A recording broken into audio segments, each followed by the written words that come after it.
What's up, guys? My name's Lucas, and welcome to the Big Mad Podcast. Now, this is the first time you're seeing me. This is my first video podcast. So I've got this quick setup. I just wanted to test it out, see how this would go. Told y'all I had big plans for the podcast. That's what I'm doing here, testing this out. And this is actually going to be a bonus episode. This is a bonus episode. I'm giving you guys more content because I care. So, we're going to go with this as episode 9.5. The reason for that, one, I'm testing out the video podcast. I will post this on SoundCloud as an audio podcast as well. So for those of you that aren't watching it, just know that this is kind of a test run for me, as well as a normal podcast too, minus the fact that it's a bonus podcast. But with that, the subject I want to talk about for this bonus episode, not only to test this video podcast and my capabilities to do that, I didn't finish my thoughts in the last episode, so there's more coming. And if you recall, earlier in that episode, on episode 9, the name of it, Because Drive Efficiently. So episode 9, Because Drive Efficiently, earlier in the podcast, I mentioned something, and I said I would come back to it. Guess what I didn't do? I didn't come back to it. So you get a bonus episode, and I'm coming back to it. So that's what this is. Bonus episode. I got to stick to my word. I got to do what I'm going to say I'm going to do. I'm a man of my word. So I try to do what I say I'm going to do. So that's why I'm here. So I'm working out the kinks with this video podcast as well, but I'm going to get into the episode now. And if you haven't figured out what the subject was that I didn't get to, I'm going to tell you. I hope you figured it out. I hope you listened to me good enough to know. But if you don't, that's okay. No big deal. That's fine. But you should know better. Anyway.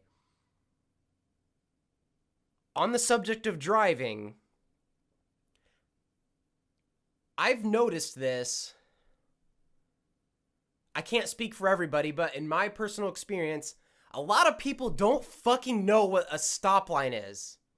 Now I'm going to give you guys a second before I start talking about it. Do you know what a stop line is? In regards to traffic. So, this is part of the rules of the road. So if you don't know, go back to driver's ed. Figure this shit out. There's lines painted on the road. And as many of you probably know, there's lines painted at intersections before crosswalks because, one, it's illegal to stop on a crosswalk. I mean, I see it happen all the time. I mean, everyone breaks these minute laws. But what's important is I'm using the crosswalk law because I feel like a lot of people understand that rule. And I'm going to use that to explain what a stop line is. Now, I feel like I'm overkilling it because a lot of you that listen to this probably relate to me and you're on that wavelength. You kind of already know what I'm talking about. But I would just feel better if I explained myself thoroughly, and it's probably not the best action for me, but I'm going to do it anyway. So there's that line before the crosswalk, and it's called a stop line. Now let's think about why it would be called a stop line.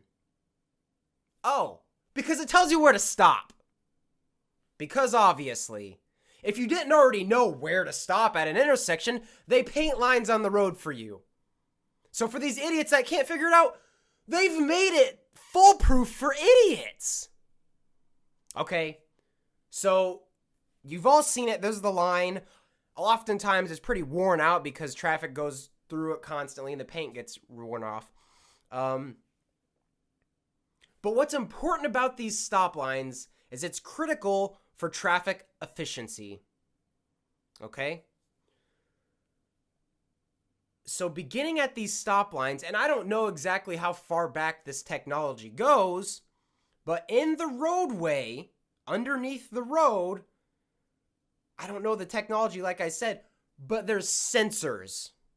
And these sensors detect if a car is there. Now, I don't know if it's like electronic or if it's a weight. I don't know. But I know that there's sensors and it starts at this stop line. So if you want to get through an intersection faster, you need to let the stoplight know that you're there. Okay, so when everyone crosses as a pedestrian, they hit the buttons on the stoplights.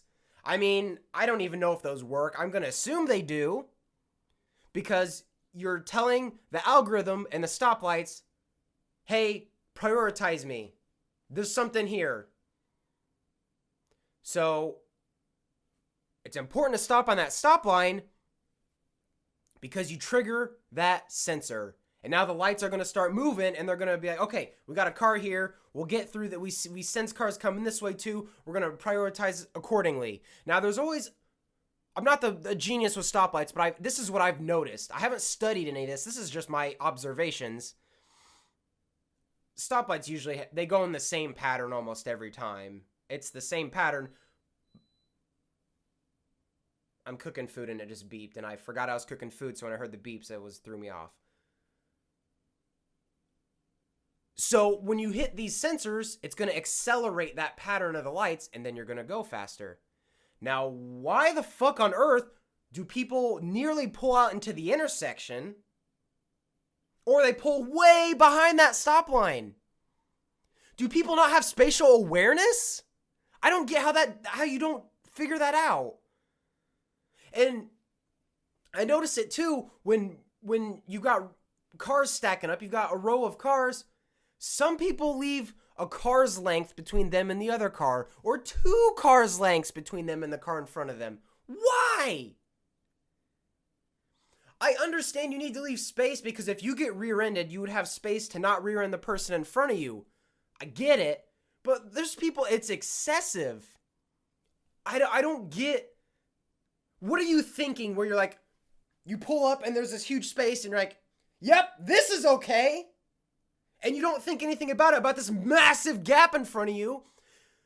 And sometimes that's important because if it's a small turn lane and there's not a lot of space for cars to come in and it's busy and it starts packing up, that space becomes extremely important because that could be you could trigger off a settings behind you where people are trying to go straight, but the turn lane's so backed up that the people trying to turn in that turn lane are stuck in the straight lane going straight, and you're blocking cars that could be going straight on that green light while your left light is yellow, but you took up all this space that these other cars can't get through. You just caused a traffic jam. Fuck you.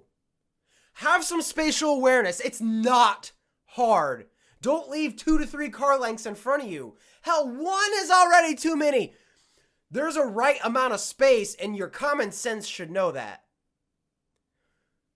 So that's stupid. And so on top of this, when I'm pulling up to a car and let's say they're in the left lane and they're leaving that big space and I'm going straight and we both have a red light and I happen to pull up next to them and stop and we're almost next to each other, but they've got space in front of them. I'm all the way up to my car. What do? When they're already stopped and you pull up next to them and then you come to a complete stop after they're already stopped, what do? They inch forward. Where was that 1 minute ago when you first stopped? Why all of a sudden when a car pulls up next to you, it triggers something in your head that you need to go? Why didn't you figure that out from the beginning? And I play with these people because I see this, so I fuck with them. If I see them inch up a little bit, I do it right back. I wait for them to stop on their inch, and then I inch up. And I do the exact same thing they just did. And guess what they do after I do that? They inch up another section. They do the same inch. What's going on in your head? How come when something moves next to you that you think you have to move too? Is that what it is? Is there some weird psychology here that I'm not understanding? Because when I pull up to the light, I know where I need to be, when I need to be there, and I execute. And that's that. I don't need to make adjustments. I don't need to do anything because I know how to drive. Because I've got it figured out. Not that I'm a genius, but I have common sense. So how come these cars, and I'll fuck with them. There's been times, and this example comes from a car that was in front of me. So I stopped and they were in front of me. So they were already stopped. I pulled up behind them and they did their little inch thing.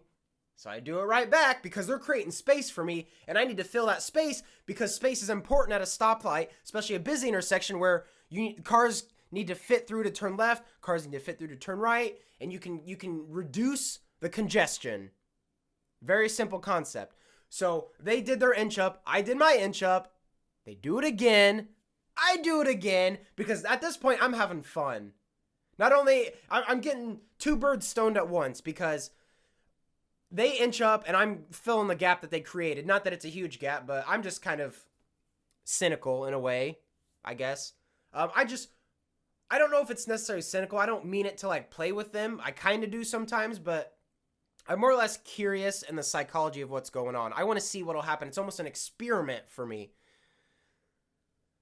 So after they do it, and then I do it back, and at this point, we both have to know what's going on. I would assume they've figured out that I'm mimicking them at this point. And I don't know if everyone that I've done this to has, but there's been times where I'll pump the brakes and like bounce up behind them, and I know they have to see it if they're paying attention, which that's a whole nother thing. People don't fucking pay attention. They have no idea what's going on around them in the car. But I'm playing with them. I'm making a joke out of it. I'm pumping my brakes, and every time I move an inch, I make my car bounce. You know how to do that. And it's a joke to me, and then they just inch up, and I'm like, what are you doing?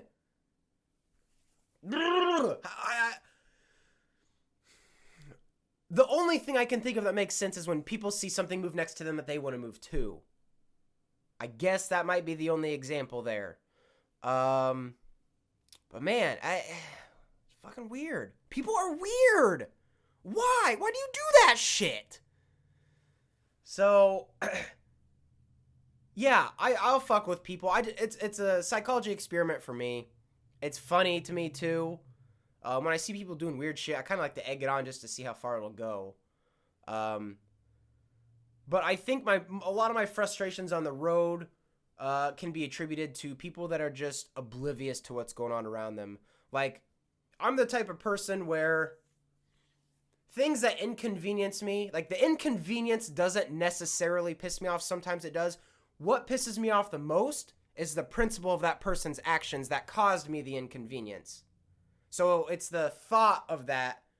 It's the thoughtlessness of the other person that makes me mad, less than the inconvenience that they caused that pisses me off. I hope this makes sense. So when someone does something in the road or cuts me off and it's just an inconsiderate action, I'm mad that they were inconsiderate. I'm not mad that I had to hit my brakes. I am mad that I had to hit my brakes, but I'm more mad at the action or at the thought of what they did, that it was inconsiderate. That's what makes me mad the most. And I think in driving, I just think people are really stupid, at least where I'm from, that they don't mean to be disrespectful or inconsiderate. It's an accident, and their actions are extremely selfish, but they don't know any better. It could be the nicest person in that car, but they do something so extremely selfish, and I don't think they know any better because they're just dumb, and so they're only thinking about themselves, but they don't like comprehend that they're only thinking about themselves, you know? Like they might be a nice person, but in this instance, they only look out for themselves, but it's like, it's all they know. It's not like it's an intentional selfish act, but it's all they know. And I think that's where a lot of the driving issues comes from my experience. This is just a theory I'm creating, which is frustrating because you're dumb. I can judge someone on how they drive their car. If they make a stupid maneuver, or like I said in the last episode, if they pull up to a red light and they have to come to a complete stop and then check for traffic, you're dumb. I'm sorry, you're just not a smart person.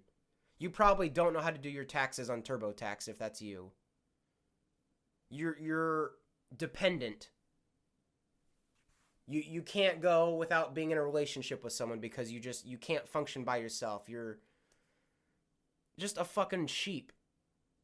Just a sheep.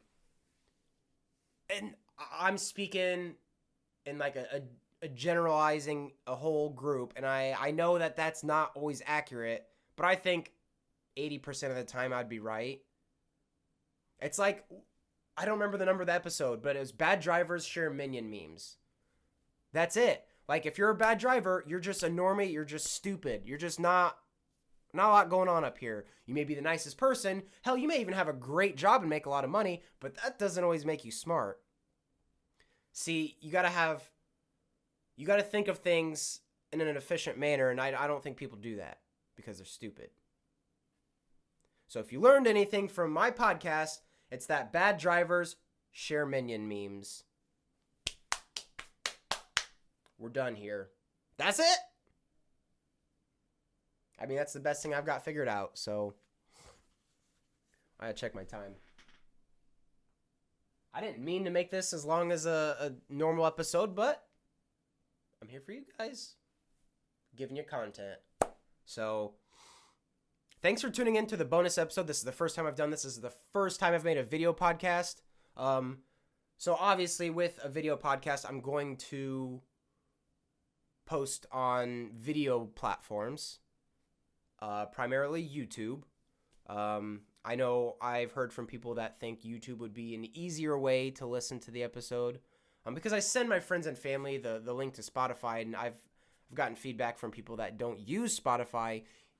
Even though it's free to listen to my podcast on Spotify, people don't have the app downloaded on their phone, and they don't want to deal with the hassle. And I get it. Like, I don't always want to download apps for like one thing, so I get it. So I'm going to try and expand my platforms and availability of this podcast so that I can get more listeners from more avenues and more places. So I go with this, upload on YouTube, and I'm not super familiar with the podcast platforms. I don't think there's another video one. I think YouTube is the bar none, the clear one that I would need to upload to. So we're going to do that. Follow the Twitter page. Even if you don't use Twitter, it would be nice if you're interested to just, you can search the page. It's public. You could find my tweets there. And I link everything to Spotify when I post new episodes. I don't know if I'll have to throw in a YouTube link in there too. Anyway, I'll get all that figured out. But definitely follow the Twitter at BigMadPod, BigMadPod. That's me. And like I said in my last episodes, I tweet things other than just links to the episode. So I kind of use it for some fun here and there. Tweet me your thoughts. Tweet me things you want me to talk about. Tweet me things you don't like about my podcast. Tweet me feedback. I need that. I need that shit. I love criticism because that's how you get better. If you can't take criticism, you're not going to improve as a person or improve the craft in anything that you do. So give me some feedback. Anyway, so YouTube's coming. Follow the Twitter. This is my first video podcast, and it's a bonus episode, extra content for you guys. So yeah, I'm going to end it there. As you can see too, this is one of the walls in my studio. Maybe when I'm done, I'll post like a panoramic photo for you guys to see if you're ever curious of what I'm working with and what I do in here. But I'm still working on getting this completed, and I don't want to put too much out. So anyway, thanks for listening. I appreciate every listener. I have fun doing this. I have fun when you guys enjoy what I have to say. I have fun when I get feedback. I have fun when I get tweeted. It's a great time all around. So I hope you had fun. I had fun. Thanks for listening. My name's Lucas, and this is the Big Mad Podcast, and I'll catch you next time.